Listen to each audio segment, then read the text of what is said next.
Selamat malam pendengar podcast Cerita Wai. Berjumpa lagi di kisah-kisah horor atau mistis. Kali ini saya akan membacakan sebuah cerita yang berjudul Ada Hantu di Kantorku.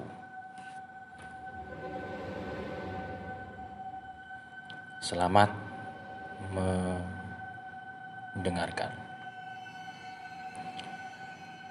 Hari Sabtu sudah menjadi agenda wajib aku bertemu dengan Mas Bima. Biasanya di akhir pekan seperti ini kami akan menghabiskan waktu bersama. Entah sekedar nonton bioskop, pergi makan atau duduk di rumah sambil bermain game. Namun hari ini sedikit berbeda. Di tengah kencan kami, Mas Bima mendapatkan pesan dari atasannya untuk datang ke kantor saat itu juga. Sehingga aku yang sedang bersamanya pun terpaksa ikut pergi. Sebenarnya aku tak masalah bila di akhir pekan seperti ini menemani Mas Bima ke kantor. Mengingat kesibukan kami membuat waktu bertemu terbatas. Namun, banyak teman kantor Mas Bima yang bercerita sering mengalami gangguan makhluk gaib selama lembur. Itu membuatku sedikit was-was. Eits, jangan berpikir tempat kerja Mas Bima di sebuah gedung tua yang usang ya. Kantor Mas Bima justru berada di sebuah gedung mewah bersampingan dengan mall dan hotel bintang 5. Sehingga tidak ada sedikit pun kesan seram. Tetapi banyak teman Mas Bima yang lembur sering mengalami kejadian mistis.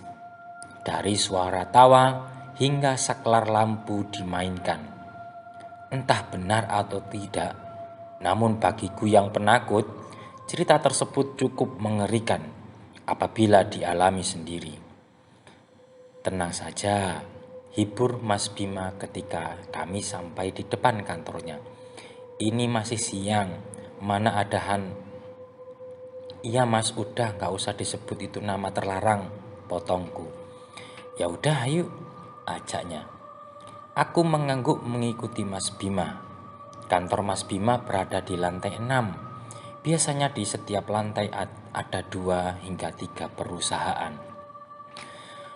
Namun karena memiliki pegawai yang banyak, maka perusahaan Mas Bima memutuskan menyewa satu lantai sendirian untuk kantornya.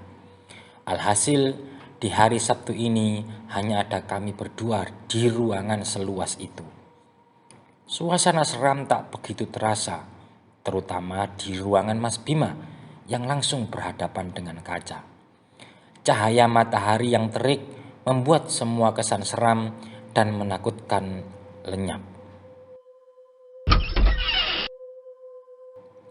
Aku dan Mas Bima sama-sama menghadap ke arah pintu. Kemudian kami saling menatap dan kembali dengan aktivitas masing-masing. Sebenarnya aku ingin langsung bercerita kepada Mas Bima bahwa aku mendengar suara pintu terbuka disusul dengan langkah kaki mendekat kemari. Namun aku terlalu takut karena katanya mereka akan tahu saat dibicarakan. Keluhku dalam hati. Lebih baik aku diam dan pura-pura tak tahu. Bosan bermain ponsel, aku mengamati sekeliling. Tepat di seberang gedung perkantoran ini merupakan parkiran. Sejak tadi sama sekali tak ada henti-hentinya mobil lalu lalang, menunjukkan banyaknya pengunjung mal di akhir pekan. Dek, jantungku seolah berhenti berdetak. Aku melihat sebuah siluet hitam tepat di samping pintu masuk ruangan Mas Bima yang pada waktu itu dibiarkan terbuka. Siluet tersebut tak begitu jelas, tapi aku tahu bahwa itu adalah makhluk asing. Aku menundukkan pelan kepalaku, berusaha agar tak terlihat jelas mengetahui kehadirannya. Aku mengambil nafas pelan-pelan untuk menenangkan jantungku yang masih berdegup kencang. "Rin, kenapa?" "Anu mas," kataku terpotong bingung membuat alasan apa. "Bosan aja, hehehe," lanjutku tertawa, menutupi kegugupan hatiku yang masih bisa kurasakan. "Sabar ya, ini tinggal tunggu konfirmasi email aja. Kalau udah oke, bisa langsung cabut kita." Aku mengangguk. Belum usai penampakan siluet hitam mengganggu pikiranku, lagi-lagi suara pintu terbuka dan langkah kaki mendekat kembali terdengar. Entah dengar atau sengaja mengabaikan, Mas Bima tetap sibuk dengan layar komputernya. Aku tetap duduk dan tak bergeming, sekalipun mendengar suara itu berulang kali. Rasanya terlalu takut untuk memastikan dan beranjak dari kursi. Mas," panggilku. "Nyalain lampu dong, gelap." Mas Bima menatapku bingung. Sebenarnya sudah jelas bila dia bingung. Karena ini masih pukul 3 sore, bahkan matahari masih bersinar terik. Namun melihat raut wajahku, seolah Mas Bima paham dan memilih menyalakan lampu. Hatiku terasa lebih tenang sejak lampu menyala. Tahu kan perasaan ketika nonton film horor, kamu bisa bernafas lega ketika hari menjelang siang, seolah digambarkan bahwa saat terang hantu tak mungkin muncul. Aku kembali mencoret-coret kertas di hadapanku, sampai dikagetkan dengan sesuatu yang menggelinding dari bawah kakiku. Tanpa suara dan rupa jelas, bayangan hitam pekat serta bulat menggelinding begitu saja di bawah kakiku. Dek, jantungku berdetak lebih cepat dari sebelumnya.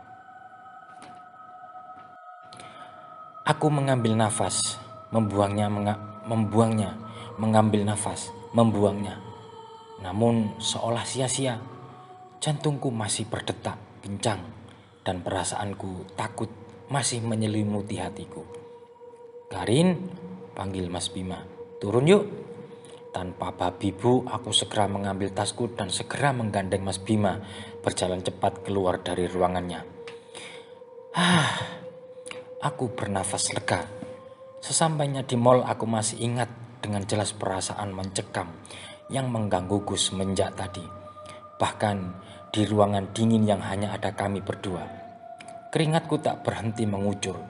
"Oh ya mas, emailnya sudah dibales. Kok tiba-tiba ajak turun?" tanyaku, menyadari bahwa Mas Bima mendadak mengajak turun. "Belum." "Nah, kok ajak turun?" tanyaku penasaran. Walau sebenarnya sih senang-senang aja karena akhirnya bisa berada di keramaian. "Mas tadi," jawabnya terpotong. "Lihat ada yang ngintip." Lanjutnya pelan. "Hah? Di mana mas?" kataku terkejut karena Mas Bima juga mengalami gangguan yang sama denganku. "Pintu, nggak ada rupanya, hanya bayangan hitam.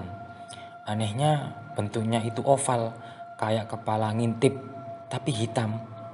Aku terdiam terkejut.